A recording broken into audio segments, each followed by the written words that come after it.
Welcome to the latest installment of Brand of Brothers. I'm Doug. I'm Johnny. Today we're talking about the art of storytelling. All right, let's get to it.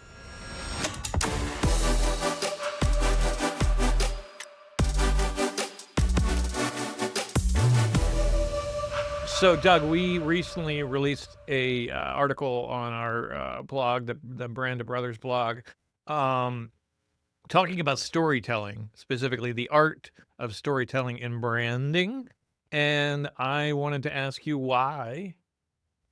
Why did we write that? Why do we Uh, care? uh, What's the thing? so when it comes to branding, what you want to do is create an authentic connection with your audiences, right? So, um, in order to do that, you need to convey your ethos. Your ethos is primarily your vision and your mission, but it goes a little bit deeper. It also resembles your or reflects your personality.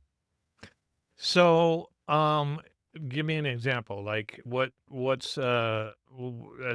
how do you tell a story in branding?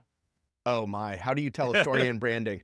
Well, I think one of the most successful, companies that has done this, storytelling, it is definitely Disney. I in fact, one of the greatest things that they did, was they created a connection between celebrating and going to Disney, right? So, you would watch the Super Bowl, for example, and at the very end, they'd go up to the quarterback of the winning team and say, "What are you doing next?" And they would instantly respond, "I'm going to Disney World." And then that they took that one step further, and they would have around the holidays, they would show kids opening up a package, and that package would be some Disney themed character, and then there would be this overwhelming surprise that happens, and it really tugged at the heartstrings, like, made you cry, because the kids would find out that they're going to Disney World or Disneyland. They still do that this day. I mean, I just got a magnet from them the other day, and it's thanking me for being an annual pass holder, which I'm not, but it was still kind of cool to get something from Disney. So you know, Full disclosure, to our listeners, we're located in Orlando, Florida. So, so of course, it doesn't come across as a big surprise that Disney made a mistake and sent you, annual pass holder stuff. Yeah, and I thought maybe because Remixed did some branding for Disney, maybe I got grandfathered in or something like You that. know what?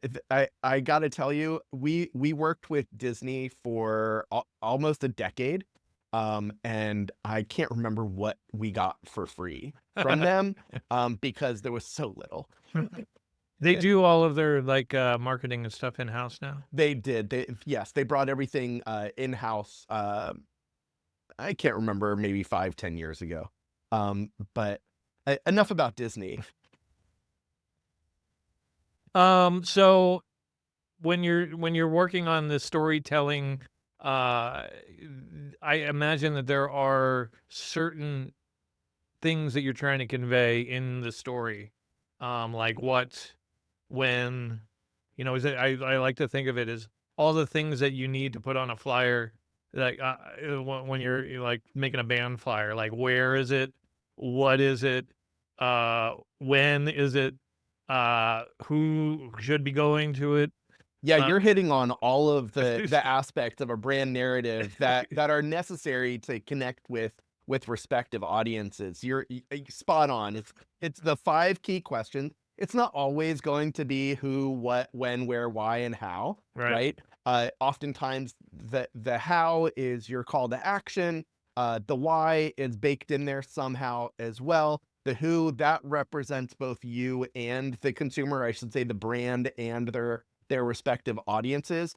The when, right now, right? Everything is right now. And of course, there when it comes to a concert promotion, it's buy your tickets now for the concert that's happening next week or next month or even next year. I would imagine that as you're working with clients and they're trying to reinforce their brand story, back in, you might run into some challenges, some pitfalls, so to speak. So, if I may, I kind of want to dive in a little bit deeper. So, from the brand side of things, we compartmentalize brand, generally speaking, between the visual and the verbal, right? So we've mostly been talking from a brand storytelling perspective. We've mostly been talking about the verbal, right? Um, and I think what's important is to convey the visual as well, and that visual needs to tie in with what we're trying to convey. So that usually happens in the tonal qualities of things. But of course, there's the who, right? So you want to put forward the what does it look like, based on what do you look like as a brand. So that's that part of the storytelling, and that those are your colors, those are your fonts, those are your images and your style, right? And then there's the why, which is probably the most important thing to convey to your audiences. And again, that visual storytelling is baked into that message. Now, if he- I would imagine that most brands, when they're telling, like when they have like a compelling brand story, that that they're telling their actual story, right? So, like Mostly. mostly, when would they not? I think for entertainment purposes, or to connect and resonate a little bit more with their target audiences. Oftentimes we'll see these fabricated stories, but usually brands want to be a little bit more authentic. I know that you and I have had conversations previously about this. Like, for example, Colonel Sanders. Colonel Sanders was a real person, Right. and that is an authentic part of the KFC brand story. But simultaneously, that person has grown into a character or a caricature. Right.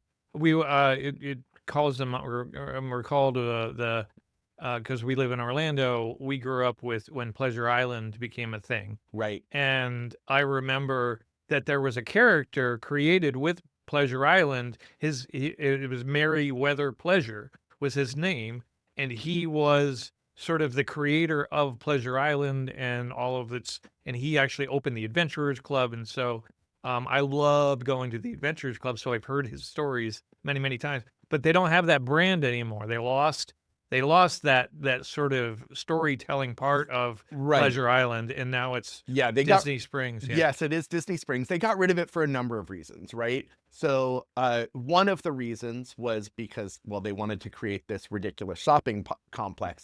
They already had a ridiculous shopping Right, complex. the Lake but Buena Vista or the it- Disney Village. that- Disney. and so what they wanted to do was they wanted to make it a little bit more family friendly, because there were parts of Pleasure Island that were simply off limits to children, You especially. had to be 21 and up. Eh, Yeah. but that wasn't the only part. Their narrative, their storytelling, their brand storytelling, if you heard it today, it would be considered a little bit controversial.